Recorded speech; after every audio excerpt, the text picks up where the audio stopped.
ये बड़ी जानकारी आप तक पहुंचा रहे।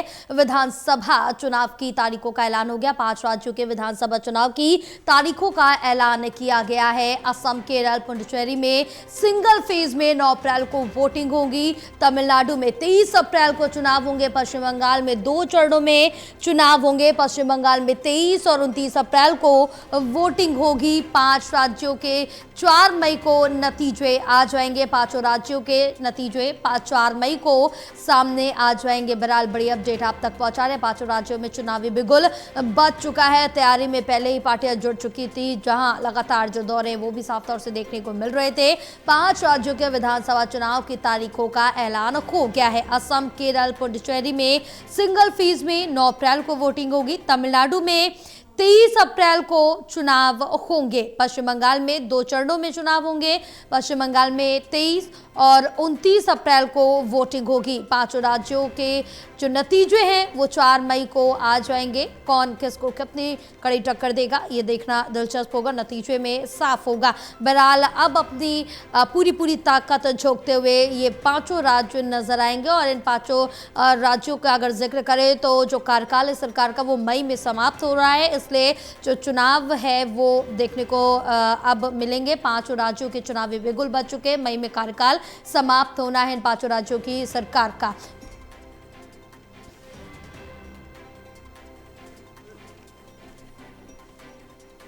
The 294 assembly constituencies, the polling shall be held in 2 phases.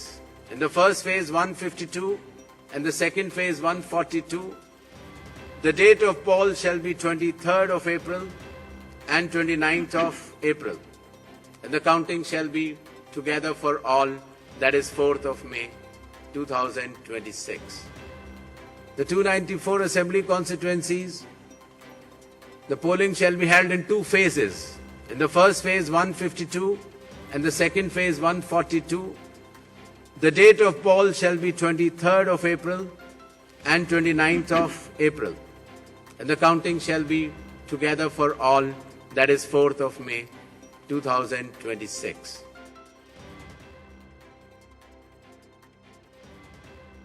Kandpal जुड़े हुए हैं। ललित, जिस तरह से देखें कि 5 राज्यों में चुनावी बिगुल बज चुका है, विधानसभा चुनाव की तारीखों का ऐलान हो चुका है, क्योंकि इन 5 राज्यों में जो कार्यकाल है वो मई में समाप्त हो रहा है।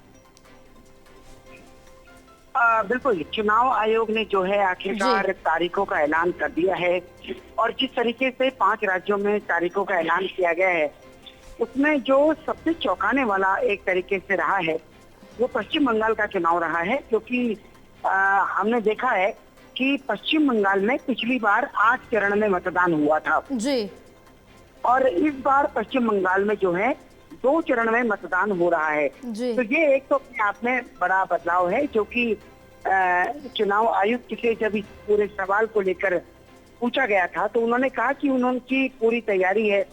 उन्होंने सभी लोगों से बातचीत की है, मुलाकात की है और जिस तरीके से जो है जितने लोगों से मुलाकात करनी चाहिए उन सभी से मुलाकात की है और एडिक्वेट सुरक्षा उनके पास है। तो उसके साथ उन्होंने तय किया है कि वो वहां पर 2 चरणों में चुनाव कराएंगे और उसके बाद जो है वहां पर नतीजे निकलकर सामने आएंगे 4 मई को। तो 5 राज्यों के चुनाव का ऐलान कर दिया गया है आज चुनाव आयोग की ओर से। जिस तरीके से केरल की तारीखों का ऐलान किया गया है, तमिलनाडु की तारीखों का ऐलान किया गया है, पुडुचेरी की तारीखों का ऐलान किया गया है, तो ये अपने आप में एक बड़ी बात है। और इन पूरे 5 राज्यों में जो है तकरीबन 17 करोड़ से ज्यादा मतदाता हैं और चुनाव आयोग ने जो है कई तरह के नए इनिशिएटिव भी इस बार लिए हैं, जिसमें सबसे प्रमुख जो रहा है वो SIR रहा है, क्योंकि वोटरों का रिवीजन होना भी एक बहुत जरूरी था और उसको लेकर चुनाव आयोग ने बताया है। तो कुल मिलाकर के अगर देखा जाए जया तो 5 राज्यों के चुनाव की तारीख का जो ऐलान हुआ है, बंगाल में 23 और 29 अप्रैल को मतदान होना है, जबकि तमिलनाडु में 23 अप्रैल को वोट होना है और इसी तरीके से आगे केरल और पुडुचेरी की भी तारीखों का ऐलान किया गया है। तो ये काफी ज्ञानेश कुमार जो आज यहाँ पर आए थे उन्होंने अपनी पूरी टीम के साथ ये पूरे ऐलान किए और उन्होंने बताया कि किस तरीके से जो है ये पूरी प्रक्रिया को अंजाम दिया जाएगा। जी अब बिल्कुल, क्योंकि चुनाव अब होंगे और अप्रैल में चुनाव होंगे और मई में नतीजे सामने आ जाएंगे। बहरहाल काफ़ी दिलचस्प जो मुकाबला है वो भी देखने को मिलेगा। और ललित, जिस तरह से देखे कि बीजेपी आज से ही नहीं, क्योंकि आज चुनावी तारीखों का ऐलान हुआ है, लेकिन बीजेपी काफ़ी पहले से यहाँ पर दौरे करने शुरू कर चुकी थी। जो अपनी चुनावी तैयारियाँ थी, चुनावी किला था, वो काफ़ी पहले से बनाना शुरू कर चुकी थी। तो जोरदार टक्कर ज़रूर देखने को मिलेगी। बिल्कुल, देखिए बीजेपी के लिहाज से अगर देखे जाए तो उसके लिए 2 राज्य ऐसे हैं जी जो उसके लिए महत्वपूर्ण हैं। उनमें पहला राज्य है असम और दूसरा राज्य है पश्चिम बंगाल। असम इसलिए महत्वपूर्ण है क्योंकि 2 बार से भारतीय जनता पार्टी की वहाँ पर सरकार है जी और वो उनकी कोशिश ये है कि वहाँ पर तीसरी बार भी सरकार बने। इसी तरह से जो दूसरा इसके बाद जो महत्वपूर्ण राज्य है वो है बंगाल।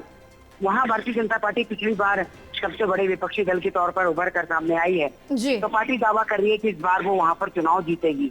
इसी तरीके से तमिलनाडु में पार्टी अच्छा करने की बात कर रही है, जी जबकि पुडुचेरी में पार्टी और अच्छा करने की तैयारी कर रही है। केरल में अपना जो उसका खाता है उसको वो और बेहतर तरीके से आगे बढ़ाने की तैयारी कर रही है। तो ये कई सारी चीजें हैं जिनको लेकर के भारतीय जनता पार्टी की तैयारी है। भारतीय जनता पार्टी में हमने देखा है कि केरल और बंगाल के लिए केंद्रीय चुनाव समिति भी हो चुकी है। माना जा रहा है कि अगले कुछ दिनों में उम्मीदवारों के नामों का भी ऐलान हो जाएगा। जी अब बिल्कुल, अब इंतजार करना होगा कि किसको टिकट मिलती, क्योंकि इस पर भी जो होड़ है वो साफ तौर से देखने को मिलेगी। बहरहाल अगर यहाँ पर हम दक्षिण का जिक्र करें ललित, तो कहीं ना कहीं बीजेपी की किस्मत उतनी ज्यादा चमकी नहीं, लेकिन अपनी पूरी ताकत जरूर झोंकती हुई बीजेपी नजर आई। लेकिन इस बार क्या होगा वो भी देखना दिलचस्प होगा। देखिए, दक्षिण में भारतीय जनता पार्टी की स्थिति मजबूत नहीं है, ये इस बात को जानती है और पार्टी वहां डीएमके के जी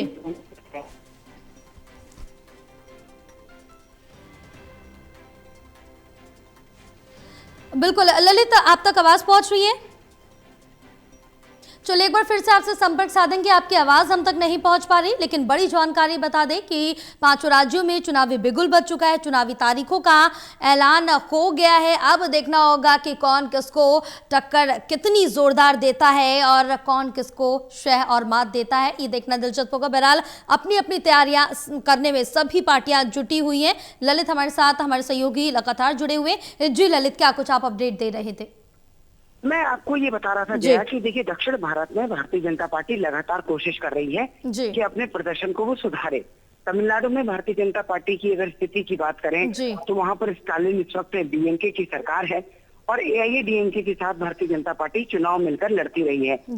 वहीं दूसरी तरफ केरल में अगर देखा जाए तो इस बार एक नगर निगम का चुनाव जीतने में भारतीय जनता पार्टी कामयाब रही थी। अब उसकी तैयारी है कि वो इस बार विधानसभा चुनाव में अच्छा करे। तो कुल मिलाकर इन दक्षिण के 2 राज्यों में इस बार जब चुनाव है तो भारतीय जनता पार्टी की कोशिश है कि वो यहाँ बहुत अच्छा करे और एक मजबूत स्थिति में निकलकर सामने आए। वहीं दूसरी तरफ बंगाल में भारतीय जनता पार्टी की कोशिश है कि वो इस बार सरकार में लौटे और जिस तरीके से ममता बनर्जी पिछले कई सालों से वहाँ सरकार चला रही है, उनके कोशिश ये है कि वो अपनी सरकार को एक बार फिर से रिपीट करें। आज जो है चुनाव आयुक्त की पीसी में अभी थोड़ी देर पहले, यानी कि इस प्रेस कॉन्फ्रेंस से थोड़ी देर पहले ममता बनर्जी सरकार ने घोषणा की थी। उन्होंने पुजारी और जो मस्जिदों में काम करने वाले लोग हैं उनके मानदेय में 500 रुपए का इजाफा किया था। तो एक सवाल भी ये उठा था कि क्या ये जो 500 रुपए का इजाफा किया गया है ये मॉडल कोड ऑफ कंडक्ट में माना जाएगा या फिर ये एक तरीके से सरकार की घोषणा मानी जाएगी। तो मुख्य चुनाव आयुक्त ने साफ तौर पर कहा कि जब उन्होंने ये घोषणा की है उसके बाद से मॉडल कोड ऑफ कंडक्ट लगा है। इससे पहले राज्य सरकार जो है अगर कोई फैसला ले चुकी है तो वो कोड ऑफ कंडक्ट में नहीं आएगा। तो कुल मिलाकर के इतनी बात साफ है कि ममता बनर्जी पूरी कोशिश कर रही है कि हर पहलू से सरकार को मजबूती के साथ चुनाव में जाया जाए और बीजेपी को कड़ी टक्कर दी जाए। जी अब बिल्कुल ललित, क्योंकि अब ममता बनर्जी का जिक्र करें तो उन्होंने एक बड़ा सियासी दांव चल दिया है, क्योंकि उन्हें पता था कि कंटेम्प्ट ऑफ कोर्ट पीसी के बाद से लग जाएगा, लेकिन उससे पहले ही उनको जो सियासी दांव चलना था वो चल चुके। बहरहाल कितना अच्छा साबित होगा वो देखने वाली बात होगी, वो नतीजे ही बताएंगे, लेकिन पूरी ताकत झोंकती हुई सभी दल यहाँ पर जरूर नजर आएंगे। लेकिन सबसे महत्वपूर्ण ये हो जाता है कि इस बार अगर बीजेपी की चुनौतियों का जिक्र करें अलग अलग राज्यों में, इन 5 राज्यों में, तो सबसे बड़ी और एक समान चुनौती क्या कुछ हो सकती है जिस पर उबर पाना काफी मुश्किल होगा? देखिए, भारतीय जनता पार्टी के सामने हर राज्य में अपनी अपनी अलग अलग चुनौतियां हैं जी। बंगाल में अगर देखा जाए तो भारतीय जनता पार्टी घुसपैठिए के मुद्दे को इस बार ज्यादा प्रमुखता से उठाने की तैयारी कर रही है। अभी पिछले महीने जब गृह मंत्री अमित शाह की बंगाल में प्रेस कॉन्फ्रेंस हुई थी तो उन्होंने बताया था कि किस तरीके से बंगाल सरकार जो है सहयोग नहीं कर रही है और उसके कारण जो है हम बाढ़ फेंसिंग नहीं कर पा रहे हैं और नतीजा ये हो रहा है कि घुसपैठिए आ रहे हैं। वहीं दूसरी तरफ हमने ये भी देखा कि जिस तरीके से बंगाल में लगातार जो है माँ माटी मानुष का मुद्दा उठा रही है ममता बनर्जी, उसमें उनको ये लगता है कि ये मुद्दा उनके लिए इस बार भी किफायती है। तो कुल मिलाकर के वही डीएमके की बात की जाए तो उनके लिए अपनी भाषा का मुद्दा काफी महत्वपूर्ण रहता है। और इसी तरीके से अगर देखा जाए केरल में तो वहाँ भारतीय जनता पार्टी लगातार जो है इस मुद्दे को उठाती रही है कि वहां पर धर्मांतरण बड़ी संख्या में हो रहा है धर्म के मामलों को लेकर। तो कुल मिलाकर अलग अलग मुद्दे, अलग अलग राज्य और अलग अलग चुनौतियां। तो अब इन चुनौतियों से भारतीय जनता पार्टी कैसे पार पाएगी, ये एक सबसे महत्वपूर्ण बात होने वाली है। बिल्कुल, क्योंकि कम तो कोई भी नहीं नजर आएगा, क्योंकि ममता बनर्जी भी एक बार अपनी गवर्नमेंट रिपीट जरूर करना चाहेंगे, उसके लिए पूरी दमखम लगाती हुई साफ तौर से नजर आ रही है। कांग्रेस भी इस रेस में पीछे रहने वाली नहीं है, जहां पकड़ मजबूत है वहां और मजबूत करने की कांग्रेस बहरहाल से कोशिश करेगी, क्योंकि बीजेपी जिस तरह से देखे लगातार पश्चिम बंगाल में पूरी तरह से पकड़ मजबूत करने के लिए और आम जनता तक पहुंचने के लिए, उसको अपने पाले में खींचने के लिए पूरी कोशिश कर रही थी, क्योंकि पीएम मोदी भी पहुंचे, केंद्रीय गृह मंत्री अमित शाह भी पहुंचे, लगातार वहां की जनता को तमाम लोक लुभावने दावे बातें करते हुए जरूर नजर आए। लेकिन ये कितना कारगर साबित होगा ये तो आने वाली 4 मई बताएगी। बिल्कुल, देखिए हर पार्टी की जो सत्ता में काबिज है उसकी कोशिश ये है कि वो वापसी करे, जबकि जो विपक्ष में है उसकी कोशिश ये है कि वो जनता को अपने भरोसा दिलाए कि आखिरकार वो किस तरीके से जो है किस तरीके से वो करना चाहती है, सरकार में आना चाहती है, उसके पास क्या विजन है। तो ये अपने आप में हर आदमी की अपनी अपनी चुनौतियां हैं और अपने अपने एक तरीके से लक्ष्य हैं। तो हर पार्टी अपने लक्ष्य को प्राप्त करना चाहती है। अब देखना ये होगा कि भारतीय जनता पार्टी को कितने कामयाबी मिलती है। 2 राज्य भारतीय जनता पार्टी के प्रमुख तौर पर दांव पर हैं, जिनमें असम है और एक पश्चिम बंगाल है। ये 2 राज्य ऐसे हैं जहां भारतीय जनता पार्टी बड़ी उम्मीद कर रही है। अब देखना ये होगा कि पार्टी को कितनी कामयाबी मिलती है। अब बिल्कुल, ये तो आने वाला वक्त ही बताएगा और 4 मई बताएगी कि किसको कितनी कामयाबी मिलती है। बहरहाल तमाम जानकारी साझा करने के लिए बहुत शुक्रिया ललित आपका।